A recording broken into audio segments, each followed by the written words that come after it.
Olá, estamos começando mais um Ponto de Vista, sempre ao vivo aqui pela Santa Cecília TV.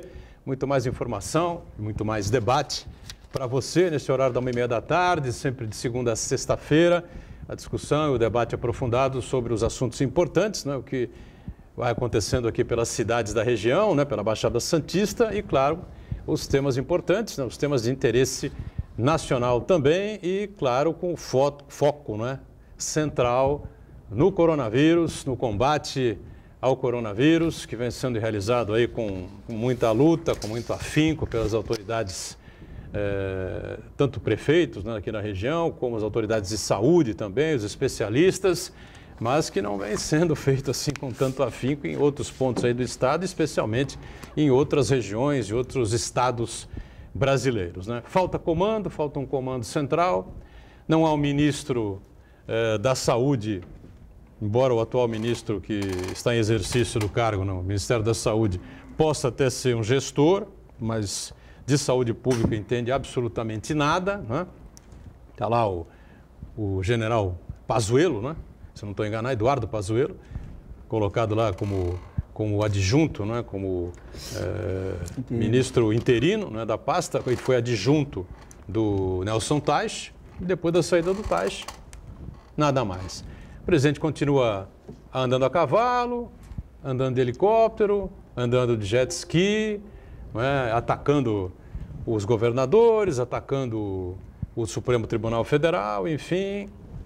E não há uma coordenação nacional em cima do coronavírus. Não há liberação de financiamentos para empresas pequenas, para empresas médias. Agora, um anúncio que pode acontecer, mas aí, dentro de alguns dias ou algumas semanas, eu acho que não vai acontecer nunca, pelo jeito, né?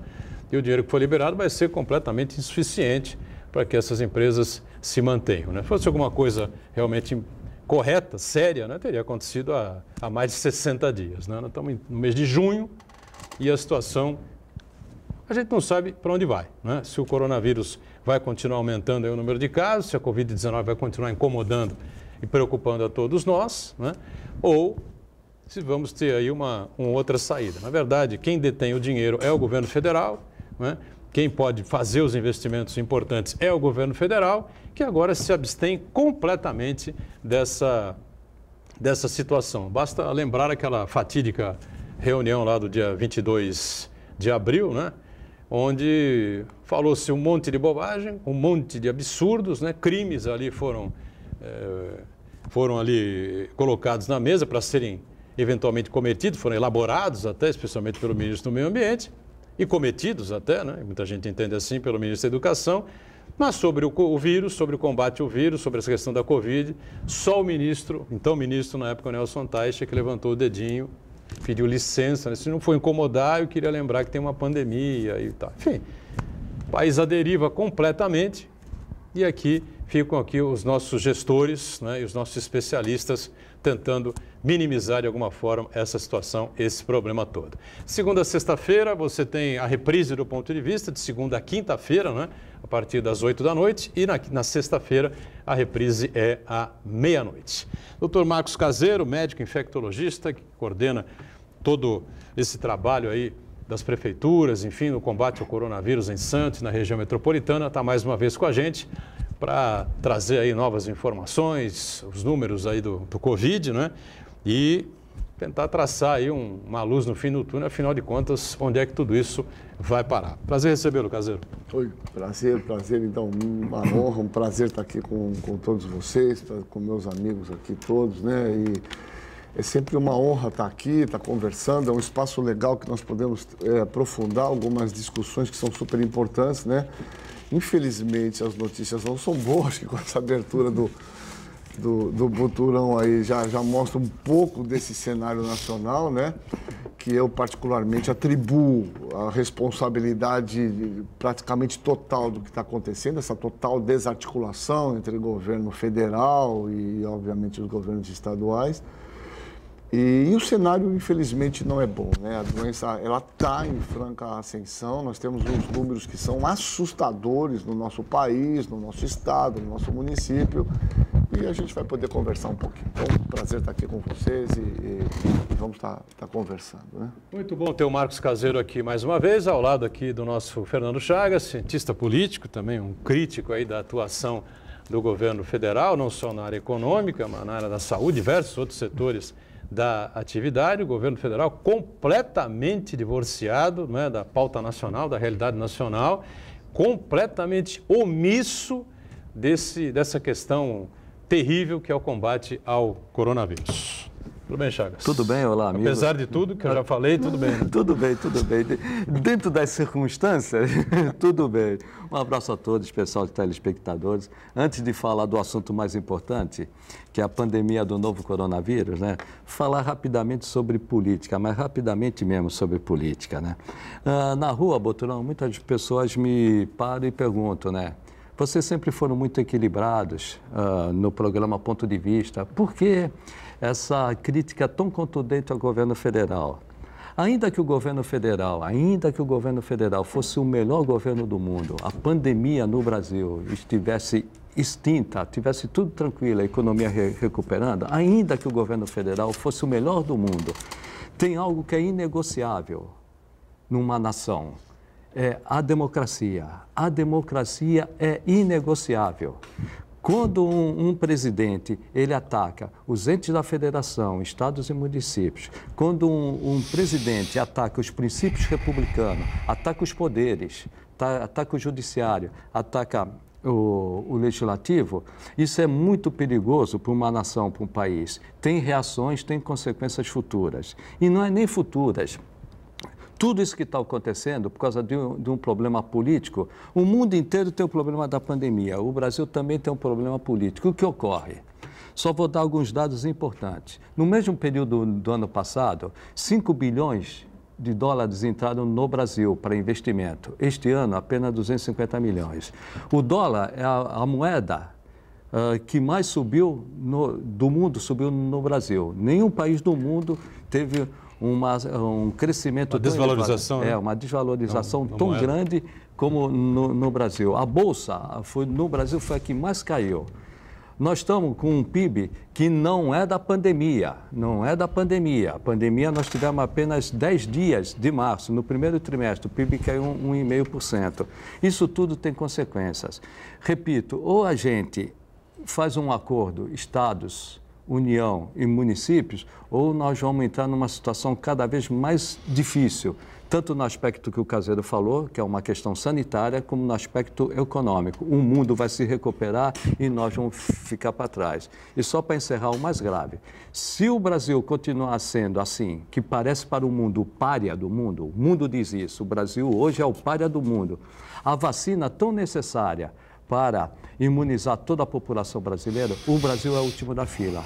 Por que é o último da fila? Porque nós estamos negando a evidência, uma pandemia que mata, tem aspectos sociais gravíssimos e tem aspectos sanitários que o Caseiro vai aqui colocar. Então está uma hora de definitivamente, ou a gente entra num acordo, ou nós vamos ficar numa situação completamente complicada perante o mundo e com reflexo a longo prazo aqui no Brasil. Muito bem. Essa situação que aconteceu, esse evento que aconteceu na Avenida Paulista no último domingo, isso ainda vai gerar muitos outros eventos, né, pela Avenida Paulista. As organizadas não vão se desorganizar, tenho certeza disso.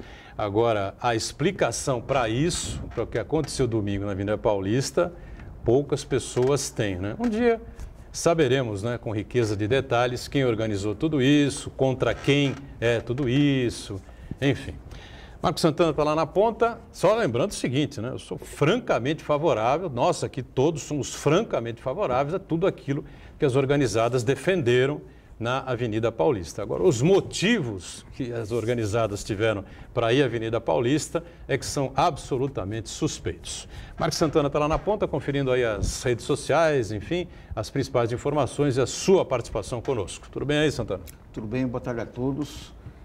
Vou destacar aqui a presença do Marcos Caseiro, especialista, infectologista, que vai ajudar a gente bastante a entender qual que é o panorama atual da doença aqui na nossa região.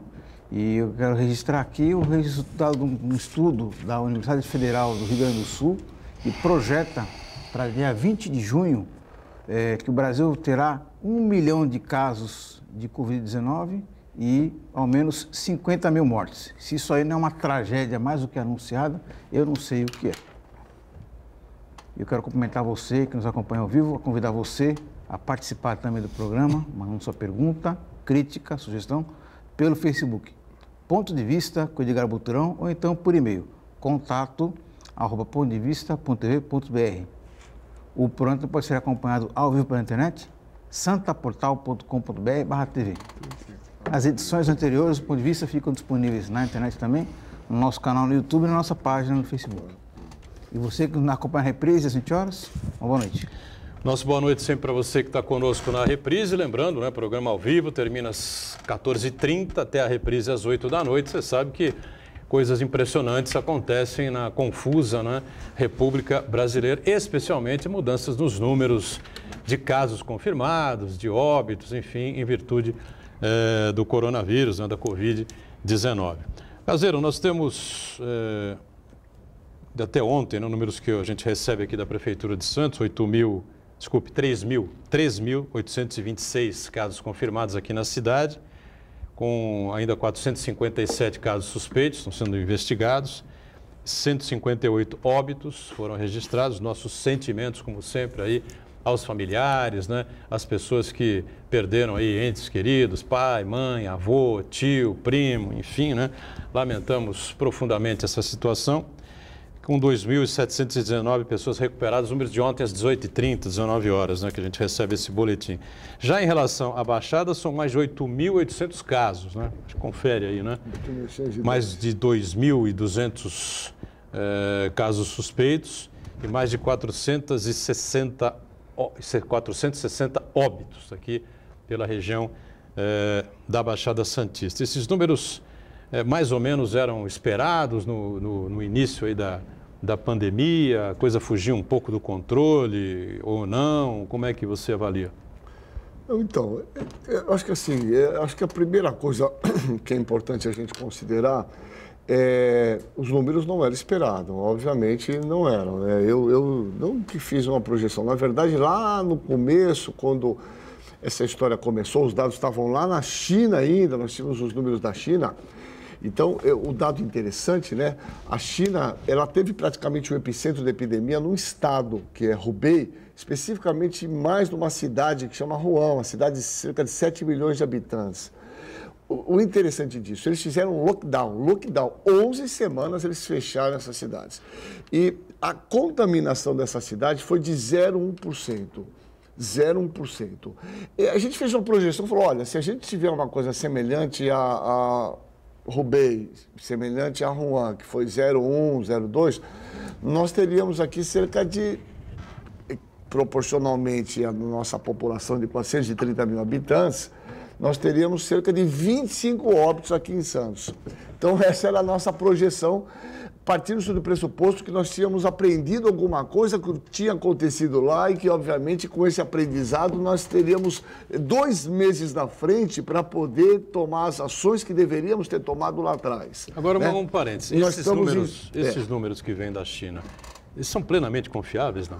Não, essa é uma grande pergunta, viu, Turão? Eu acho que é uma questão muito séria. Aliás, essa é uma questão que a gente está vivendo num mundo muito estranho, porque esses são os dados que tem a Organização Mundial de Saúde, que, aliás, está tendo esse enorme embate, que eu acho que é secundário, a questão dos Estados Unidos, né, que retirou uma parte do financiamento da Organização Mundial de Saúde. O problema é assim, ou a gente acredita, ou a gente tem nessas organizações multilaterais uma possibilidade de mediar essas epidemias que acometem o mundo inteiro.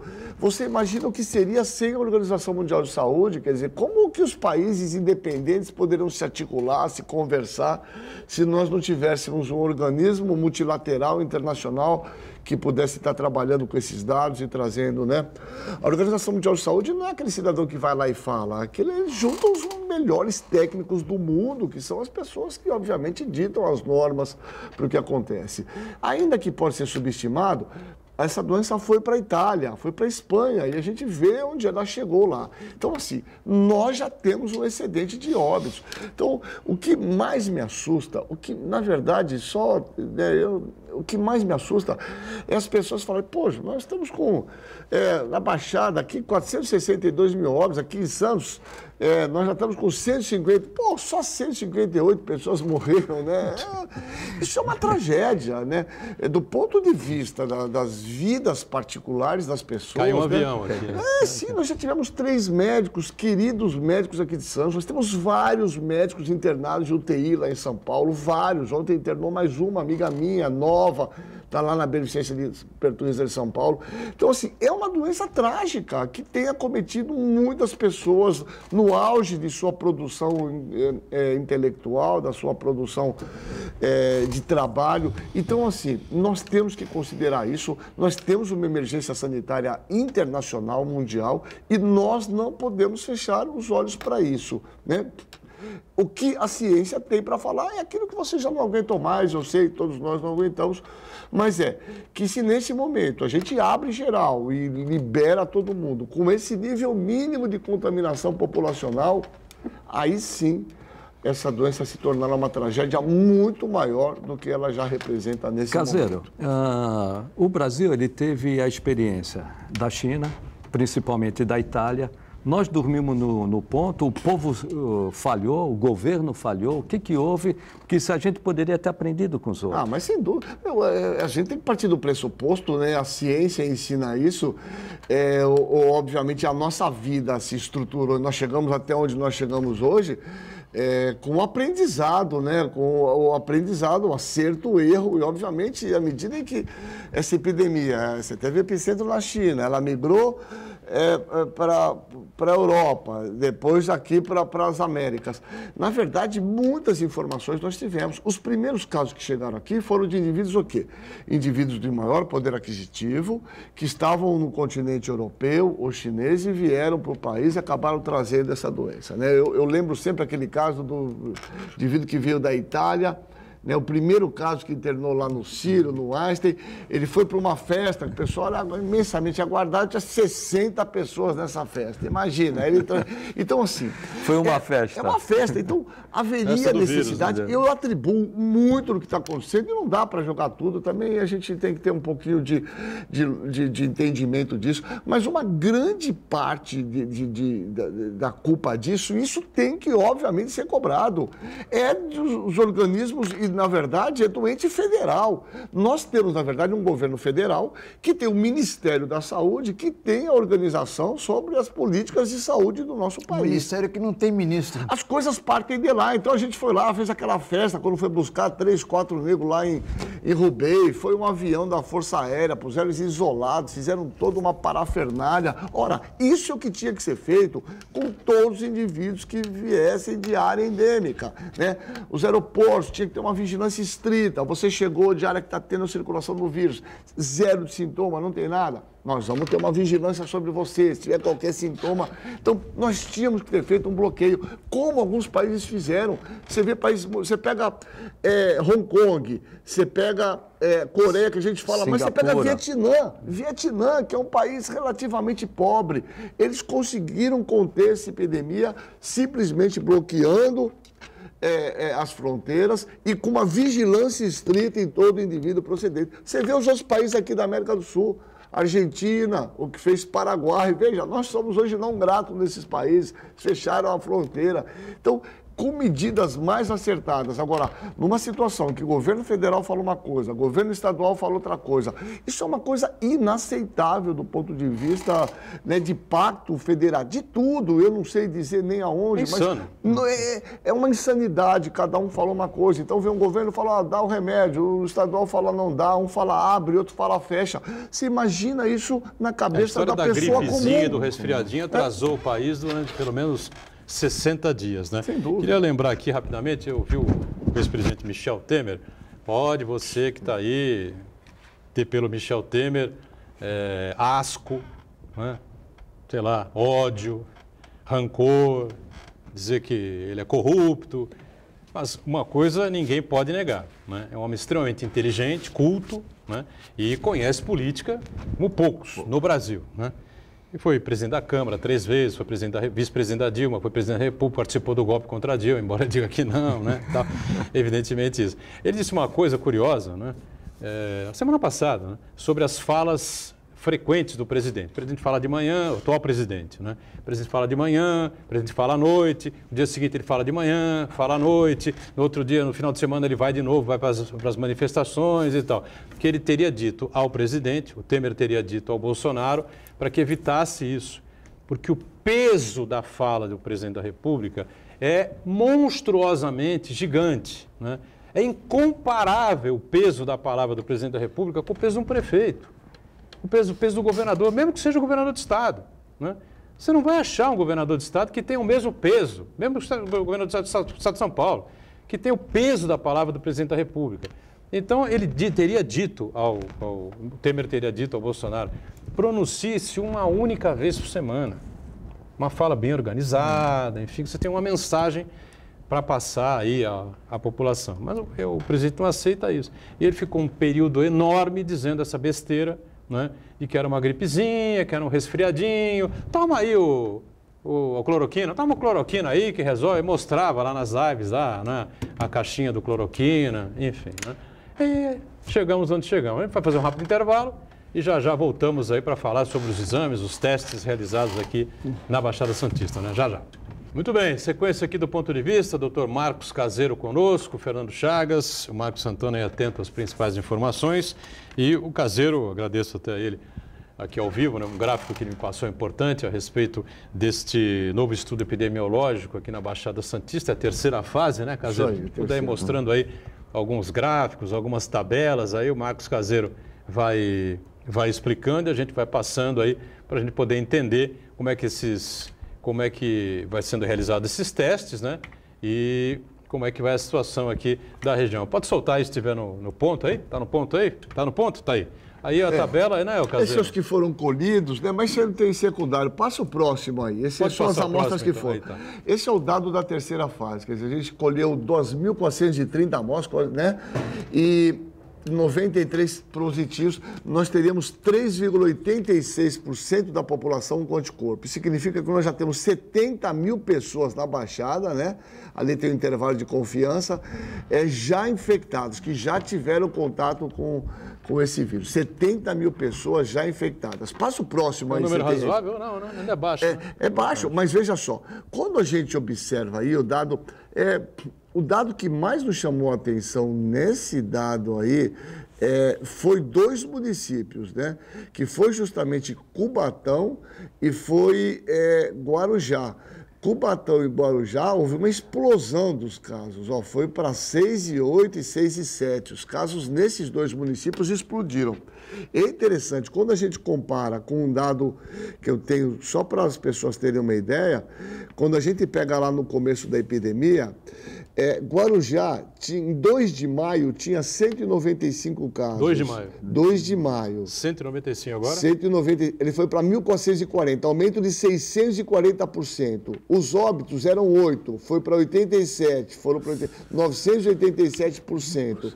E Cubatão, em 1 de maio, tinha 69 casos, em 2 de junho foi para 650, aumento de 844, e tinha 3 óbitos, foram para 37, 1.133%. Os 2 municípios que o estudo justamente mostram claramente essa ascensão dos casos. Mas põe o outro aí, eu acho que tem um que é interessante, que talvez... Mostra o outro que é melhor, eu acho que tem um dado dos Aí é o aumento que a gente observou, né? Cada 15 dias foi de 1 para 4, 2,2 e 3,9% da população infectada. 3,9, 4% da população da Baixada, e fala, pô, é pouco. Passa o próximo, por favor, se for possível aí. Próximo. Acho que tem um dado muito interessante. Próximo, mais um, por favor. Aí. Olha que interessante. Estudos iguais aos nossos tem muito pouco no mundo. Tem um na Áustria que eles mostram que tem 0,3%, na Islândia 0,6%. E o maior estudo, com 60 mil pessoas, na Espanha, que eles estão 5% da população infectada. Só que quando você pega a central da Espanha, chega até 12%, a região de Madrid, mas a área periférica, mas em média 5%. E o dado brasileiro que está sendo feito junto com o IBOP e a Universidade de Pelotas deu 1,4%. Então, quando eles falam, pô, esse número parece pouco, 4%. É isso. Isso é para mostrar o quanto existe de pessoas ainda susceptíveis a perder a infecção. Então, se nesse número que nós temos de 4%, nós já temos 462 óbitos, com 5% da população infectada, você imagina se a gente abre a porteira, todo mundo, vamos para a rua, vamos para o shopping, você imagina o morticídio, a mortalidade que não vai ser. Então, as pessoas têm que entender também, o seguinte, por exemplo, os casos de Guarujá e Cubatão, né, como o Caseiro falou, deu quanto? 800% de... Mais de 1000%. Mais de 1000% em 15 dias. Em 15 dias. Em 15 dias. Você já imaginou se isso se repetir nos próximos 15 dias? Né? Mais 1000% em cima, quantos infectados nós vamos ter? E Caseiro, me corrija se eu estiver errado, acho que nós estamos numa encruzilhada. Aqui não na Baixada, no Brasil. Nós estamos há 2 meses em isolamento social. As pessoas já não aguentam mais ficar em casa. A criança está irritada. A mãe já não aguenta mais o marido e a criança gritando que tem para a escola. Os profissionais estão em casa e estão vendo seus negócios quebrarem 2 meses depois. E esses números estão aí. Tem um meio termo? Não, eu acho que é isso. Essa é a grande discussão. Eu tenho levado essa discussão com muita profundidade. Eu acho que tem um meio termo, sim. Primeiro, eu acho que nós em nenhum momento conseguimos fazer eu diria, um isolamento social de uma maneira profunda. Nós temos dificuldades locais, regionais, né, em diferentes áreas periféricas. Eu acho que essa informação chega com mais dificuldade. Essa é a primeira questão.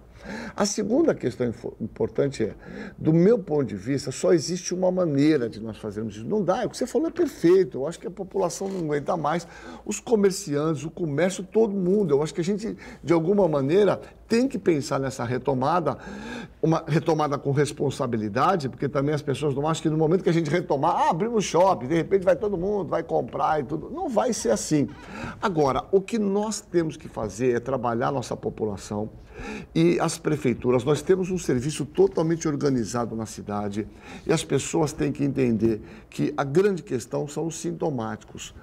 As pessoas que tiverem qualquer nível de sintomas, e aí que seria o pulo do gato, como alguns países fizeram, que essas pessoas iniciar uma avaliação e isolamento nessas pessoas. Então, um isolamento direcionado para as pessoas sintomáticas. Isso é uma coisa que nós temos que... Isso, com teste, com tudo. Tal. Então, por exemplo, o cara começou com dor no corpo. A gente viu num estudo nosso aqui, o sintoma mais importante é primeiro dor no corpo, sem febre. Teve sintoma, dor no corpo, dor de cabeça, isolado. Garganta. Imediatamente ele procuraria um serviço de referência, ele é atestado e é isolado. Juntamente é atestado toda a família dele. Então, dá para fazer assim? Tem que ser. Por isso que o serviço. Nós temos assim, Santos tem uma boa estrutura. Tem uma estrutura, você tem policlínica em todas as áreas, né? É questão organizativa. Então, quer dizer, você sairia dessa coisa geral para trabalhar especificamente. Você vê, quando a gente fala, o asiático tem o hábito de usar máscara. Ele usa justamente porque é cultural. Porque quando ele está sintomático, ele acaba indo para o trabalho, se tiver que sair, com máscara para se proteger. Só um exemplo, eu estava de plantão quinta aqui no Guilherme, aí veio uma menina que trabalha na vigilância. Eram umas 8 horas, aí ela falou, doutor, eu estou o dia inteiro mal, com dor no corpo e tal.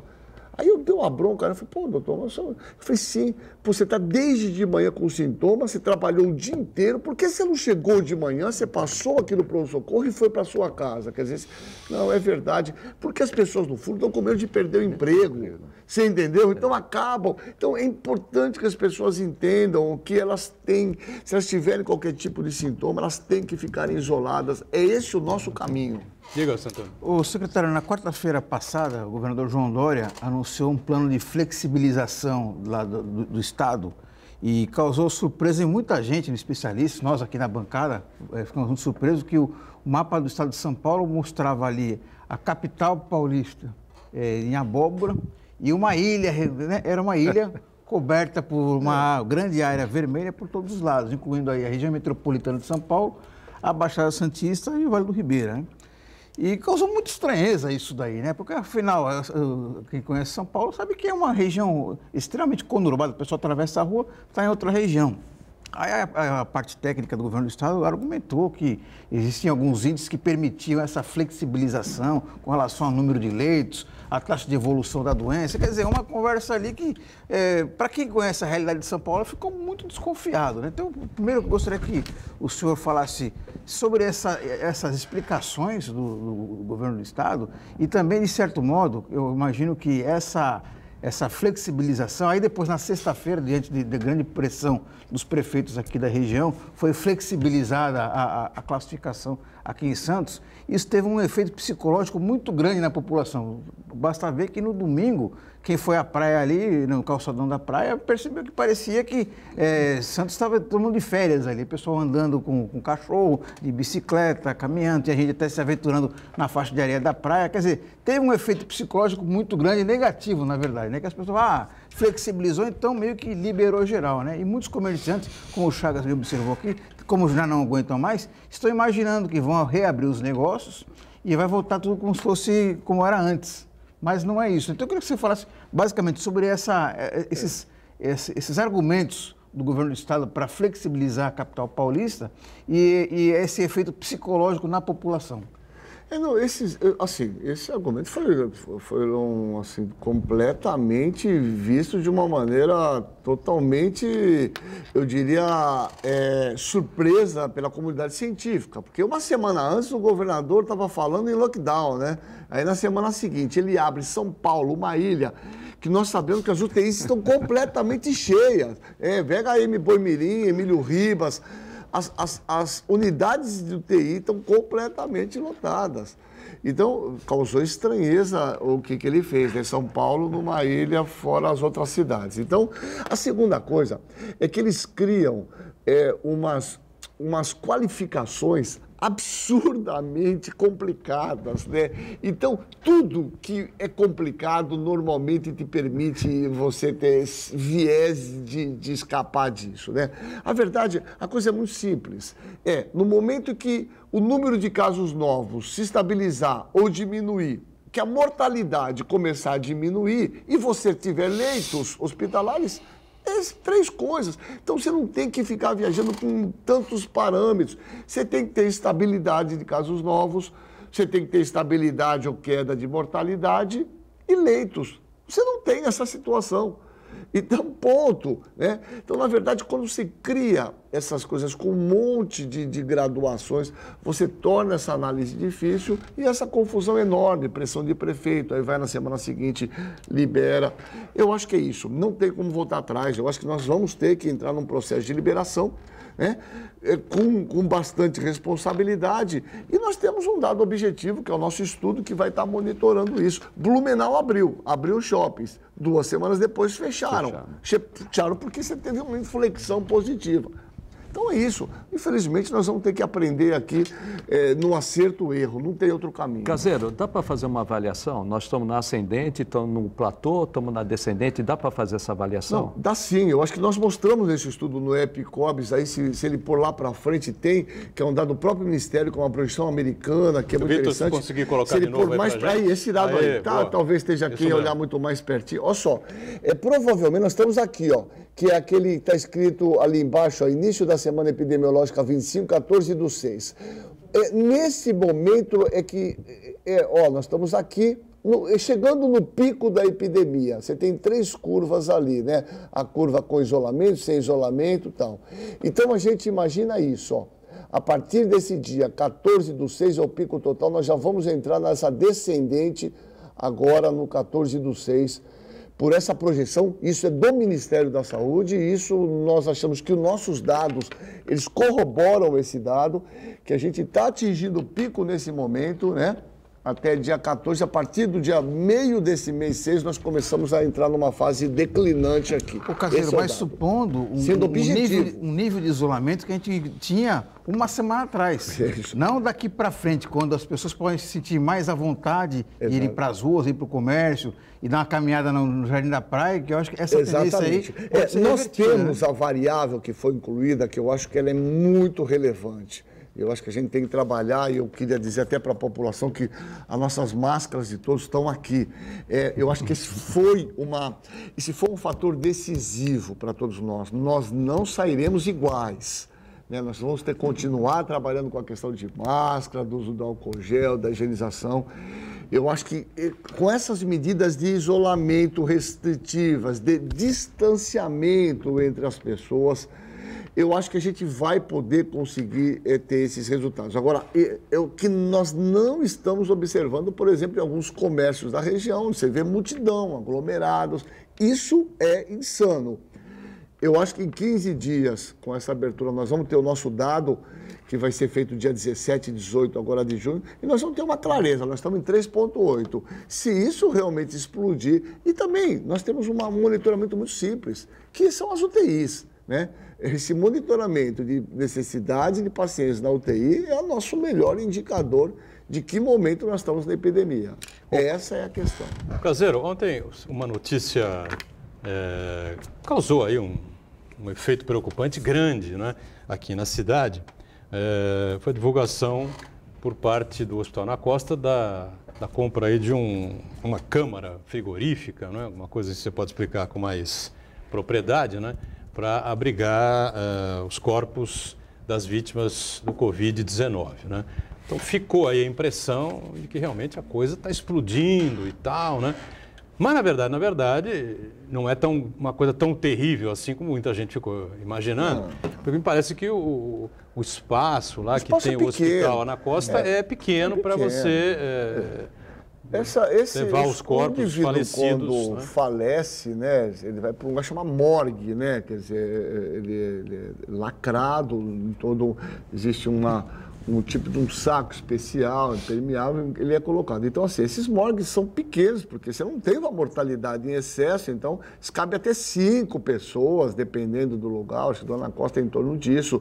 Quando você tem o excesso de morte, você não cabe lá no morgue, não dá para você empilhar, pôr um corpo no chão, empilhar em cima do outro, as coisas não são dessa maneira. Você tem que dar uma dignidade para as pessoas em toda a sua vida e na sua morte também, né? Então, na verdade, você você começa a ter problema pela questão de identificação, né? Você já teve uns relatos aí importantes de troca de cadáveres, de troca de corpo, necessidade de chamar a família para reconhecer. Então, por uma questão organizativa, eles acharam melhor ter uma câmara frigorífica para poder acomodar melhor. Mas isso é um indicativo, claramente, que está tendo um excesso de mortes, não há dúvida. Os dados que a gente tem das UTIs particulares é que elas estão no pico, no excedente, não cabe mais, eles estão abrindo leitos novos. Essa é uma constatação que é real. E os leitos da área pública? Esse é o dado interessante que nós estamos conversando. Os leitos da área pública, quando a gente pega aqui o Guilherme, quando a gente pega... Na verdade, você tem um número de disponibilidade maior, mesmo porque alguns hospitais públicos abriram uma quantidade maior de leito. Então, o que parece que nós estamos conversando é que a gente está um pouco atrasado em relação a São Paulo, quer dizer, essa epidemia. É interessante, nós temos um dado aqui que chamou a atenção, que é um dado que eu tenho trabalhado muito. Por exemplo, aqui em Santos, pelo nosso dado que a gente fez no estudo Epicópio, nós teríamos cerca de, olha só que interessante, em Santos, 42% da população com plano de saúde. 42%. E você tem cerca de aqui 12% que tem plano, mas utiliza o SUS também. Mas se você pega os outros municípios, olha o nosso dado aqui. Praia Grande, 15%. Peruíbe, 11%, plano de saúde, Itanhaém 9%, Guarujá 29%. Você tem uma porcentagem muito grande de pessoas que com a crise e tudo mais perderam o plano de saúde. Mas nesse momento são as pessoas que de uma classe média, intermediária, que tem plano e vão para o serviço particular. E a ideia que a gente tem é que a epidemia está caminhando para as áreas mais periféricas, e nós vamos ter esse impacto nas UTIs públicas nas 2 próximas semanas, né? Vamos para o nosso intervalo e já retomamos a conversa aqui com o doutor Caseiro, com o Chagas, com o Santana também. Em instantes. Muito bom, sequência aqui do Ponto de Vista, vou direto lá com o Marcos Santana. Tem participações aí, Santana? Isso, Cláudio Gonçalves, a Butura diz o seguinte: desculpe, Edgar, você foi infeliz na colocação. Michel Temer não possui qualificação moral para fazer ou aconselhar ninguém para nada. Não, olha, eu fiz a ressalva durante a minha fala, né? Você pode considerar o Temer o que você quiser.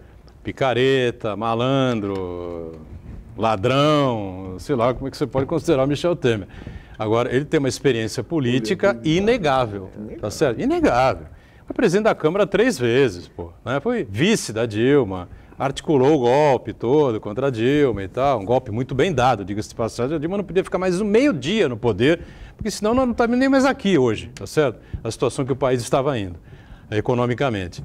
Agora, ele também tinha que ter saído junto com ela. Eu defendi isso durante o impeachment da Dilma. O Temer tem que sair com ela justamente porque eu achava que ele não tinha moral para ser presidente da República. Agora, ele tem cabedal, experiência suficiente, Chagas está aqui, pode concordar comigo ou não. Ele é uma raposa da política. Uma raposa para chegar ao presidente da República, o atual presidente, né, o ocupante lá do Planalto, não sei lá o que é esse cidadão que está lá, né, e dizer a ele, olha, não se manifeste todos os dias. A palavra do presidente da República tem um peso extraordinariamente grande. Não faça isso que você está fazendo, isso vai causar confusão. Mas... Até, Chagas, me permite, até por todos esses defeitos que o Edgar enumerou, que ele está coberto de razão, a gente tem que prestar atenção no que o Michel Temer fala, né? Porque ele sabe do que ele está falando, né? Olha, ele é tudo isso e mais um pouco, sem sombra de dúvida. Mas eu garanto, se hoje ele estivesse no governo, nós não estaríamos na situação que nós estamos hoje. É interessante, 2 países, o Caseiro me corrija, 2 países que correm um sério risco de serem os maiores, que têm as maiores mortes no mundo, são Estados Unidos e Brasil. Os 2 têm a mesma política. Nós estamos comentando aqui no intervalo, os Estados Unidos já tem 40 milhões de desempregados. O Brasil chega no fim do ano com 20 milhões de desempregados. A mesma política. E o povo já saindo para a rua. Esse tipo de política, além de não ajudar na questão econômica, aumenta o número de mortes, aumenta o número de contágios. Ou, Caseiro, aquele pessoal todo em Nova York, em Washington, não vão ser contaminados? Los Angeles e... Não, mas você vê, os Estados Unidos lugares. Hoje, o Chagas, o Buturão, os Estados Unidos hoje tem já ultrapassou 100 mil mortes.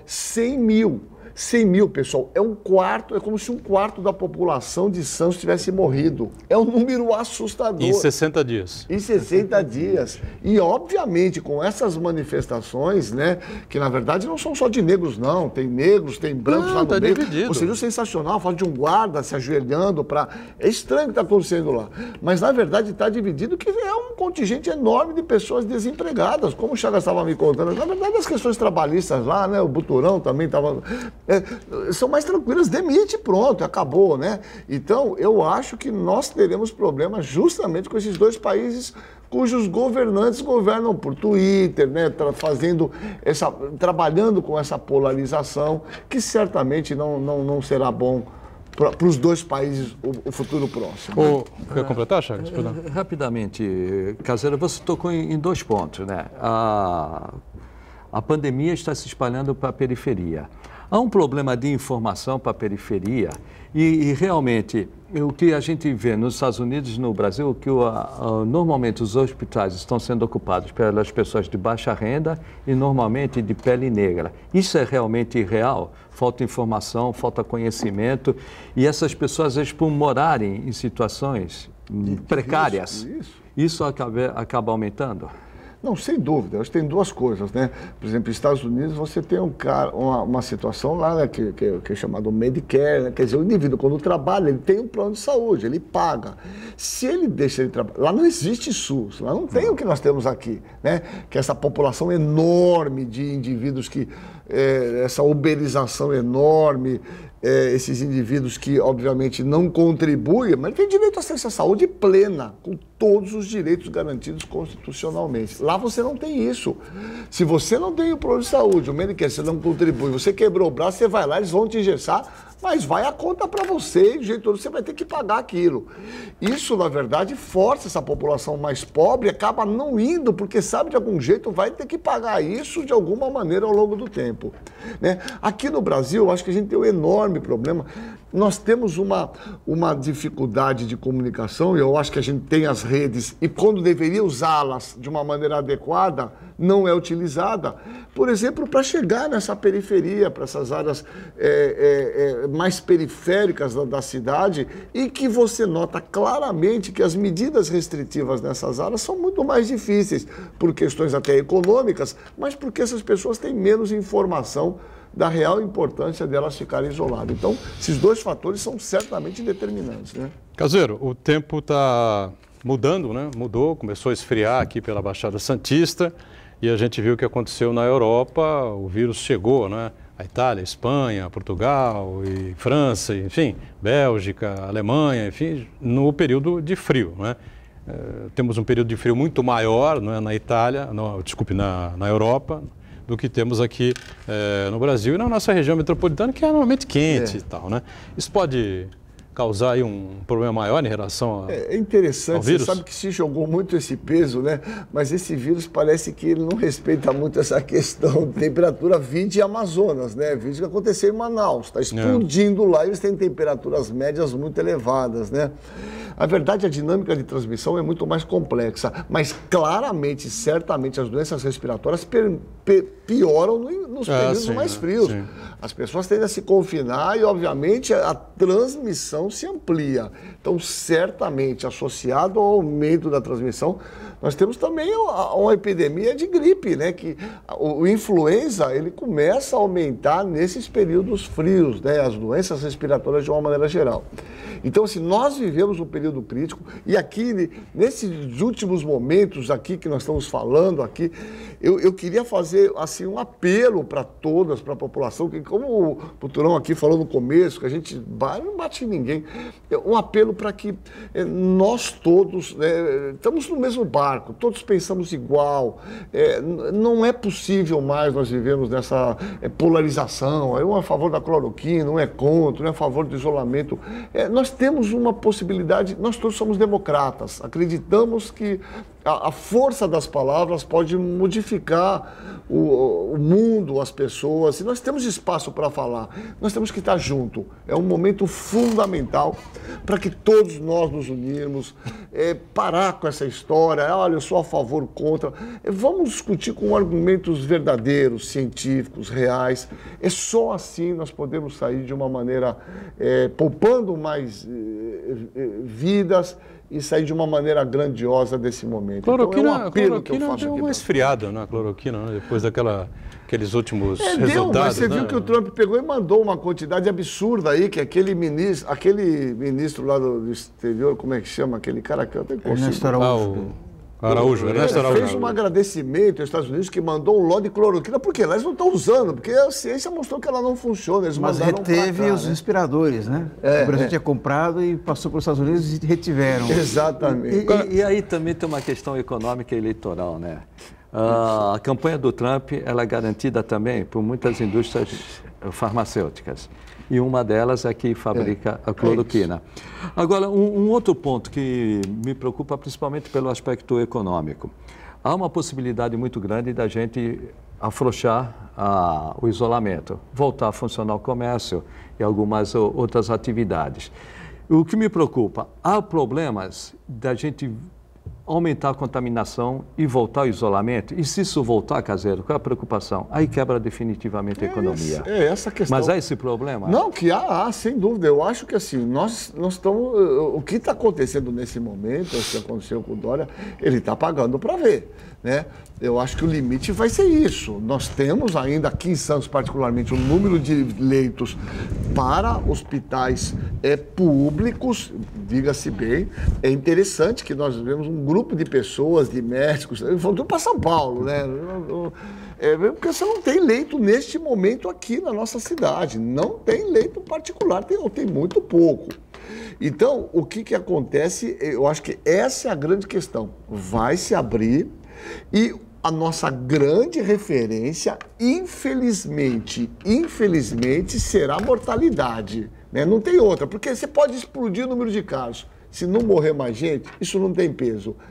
A nossa referência vai ser morte. se com essa abertura começar a morrer mais gente, a gente começar a não ter vaga, como eu vivi lá atrás na questão da AIDS, as pessoas chegando com insuficiência respiratória, nós não tínhamos respirador, mas pouco se falou nisso até. Aí sim vai ser o momento que nós teremos que fechar de novo, e aí sim está se configurando a tragédia geral, né? Você abre, vai e fecha, com um bando de gente morrendo, sem vaga. Esse que é o nosso grande temor. Olha, eu queria registrar aqui rapidamente, né, deixar um abraço especial ao Rafael Moreira, nosso amigo, cientista político, doutor em ciências políticas. E o Rafael está encrencado aí, já faz alguns dias, né? O Rafael testou positivo para o Covid-19 e para dengue. Ao mesmo tempo. Estamos tendo dengue, estamos tendo muitos casos de dengue, inacreditavelmente, né? Mas o cara testar para os dois positivo? Aí precisa do médico, né? Para você ver o que é uma coisa passada. Em medicina é muito improvável que você tenha duas infecções virais ao mesmo tempo, né? Você tem um estado antiviral, que a gente chama com liberação de interferon. Isso é improvável. Provavelmente ele tem uma sorologia anterior positiva, como os sintomas, né, se confundem, vai que tem uma IgG antiga aí. Então é importante consultar um médico para ajudar a disposição. Rafael, se conseguir chegar aqui em 15, em 10 minutos, o Caseiro te espera. Me liga, nós conversamos.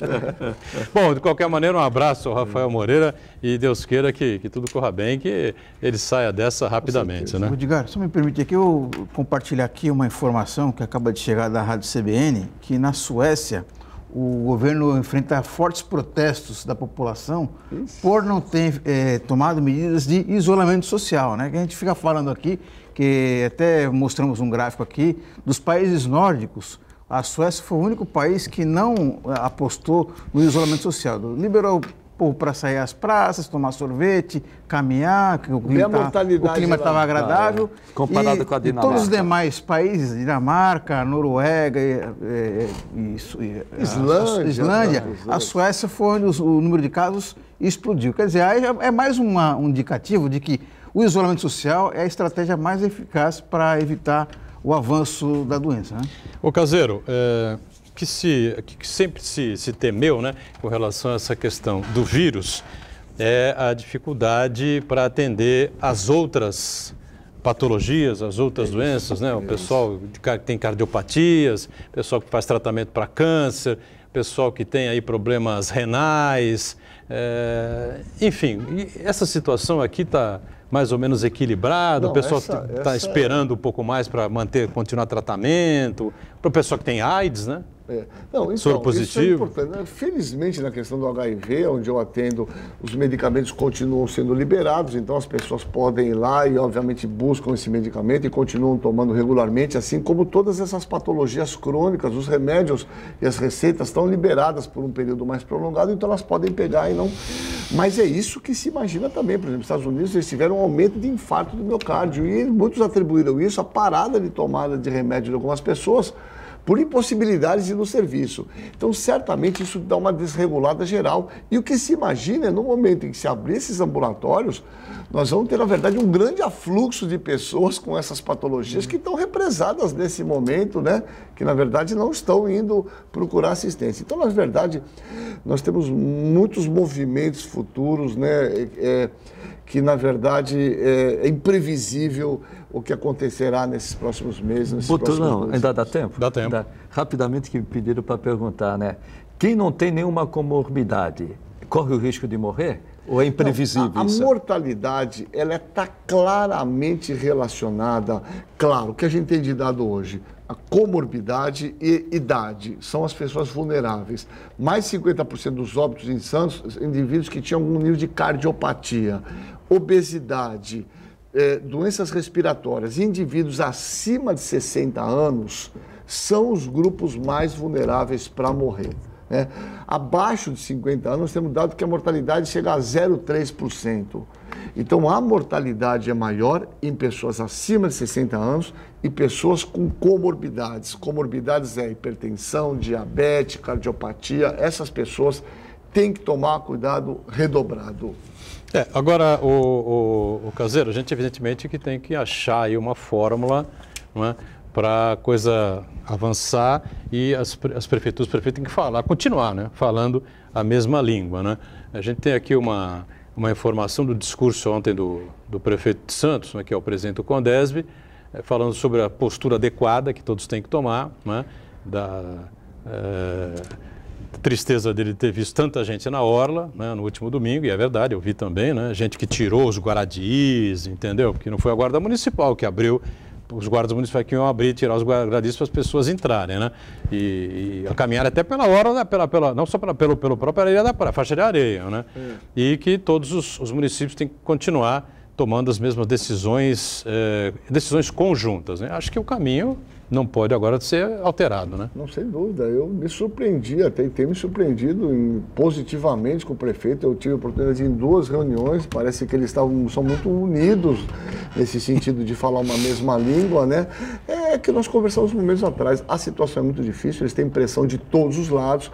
Eu acho que o prefeito falou uma coisa sensacional. Ele falou, pô, você acha que ele queria fechar? Deixa de arrecadar, tá deixando de arrecadar. É absurdo, então, a situação é ruim para todo mundo. Só louco, mas cara. o problema é que nós não temos uma outra alternativa, quer dizer, nós temos que tentar prolongar, distanciar, para passar essa situação até que a ciência dê uma resposta, e nós teremos em breve, com medicamentos efetivos, com vacina, e a gente tentar poupar o máximo de vida possível. Isso é a minha fala, porque eu sou médico e eu tenho que falar isso. E, obviamente, de outro lado, a gente tem que pensar na questão da economia, que é super importante, né? Marcos Caseiro, obrigado mais uma vez, sucesso, muito boa sorte, um abraço a todos, o nosso agradecimento a todos, né, todo o profissional de saúde que está aí na linha de frente, pessoal da ação social, da segurança pública, enfim, né, que estão aí frente a frente com o vírus para ajudar e para fazer a segurança e o combate por todos nós, né? Um abraço ao Chagas, obrigado mais uma vez pela presença. Santana sempre conosco, de segunda a sexta, 1h30 da tarde, ao vivo, ponto de vista, reprise até quinta às 8 da noite e na sexta à meia-noite. Tchau, obrigado, gente, valeu. Tchau, tchau.